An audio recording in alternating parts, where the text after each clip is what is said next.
दोस्तों, आज आप लोग देख रहे हैं यहाँ पर अवनिकारिस को और साथ ही आप लोगों ने देखा है अंजू को।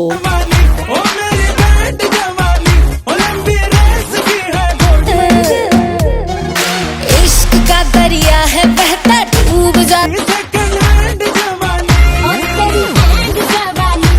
और अंजू की डांसिंग तो हम लोग जानते ही हैं और कितना देख भी चुके हैं, लेकिन ये कौन है इनको भी हम सभी लोग जानते ही हैं। सावन आया बादल छाए, तुझसे है कहता आ मेरी बाहों में आके बुलबुल चहकी फूल खिले। और इसी के साथ हम लोगों ने एंजॉय की है आज अंजलि की ये प्यारी सी डांसिंग वीडियो। सावन आया बादल छाए।